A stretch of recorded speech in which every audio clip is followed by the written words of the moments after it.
এইবাৰ হেতু নহব খুশি থাকিব সহ্য কৰি থাকিম আমিও কিন্তু মলম লগাম হিমন্ত বিশ্ব শৰ্মা ডাঙৰীয়া তৰুণ গগৈক আপুনি কন্দুৱাইছিল এতিয়া আপোনাৰ কান্দাৰ পাপ ৰাইজে বেয়া পাইছে আপোনাক তেওঁ প্ৰথমে থিয় হৈ বহি দিয়ে আজিকালি বহাৰ আগত চকীখন ভালকে ধৰি থয় কাৰণ কোন তেওঁৰ লগত থকা পুৰণা বিজেপিয়ে তেওঁৰ চাৰিটা খুঁটি কাটি থয় ঠিক নাই কেতিয়া হাংকুৰিকে পৰে তেওঁ ঠিক নাই যে হিমন্ত বিশ্ব শৰ্মা ডাঙৰীয়া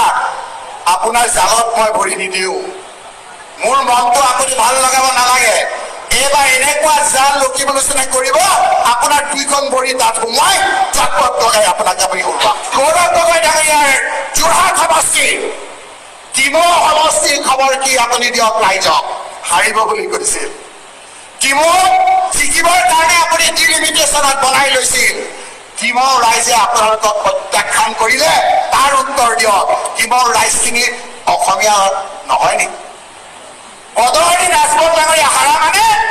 হিমন্ত বিশ্ব শৰ্মাৰ চকী লৰি গ'ল আপোনালোকে জানিব সেইকাৰণে তেওঁৰ সকলোকে আজি অসমী সংকেত আজি হিমন্ত বিশ্ব শৰ্মা এইবাৰ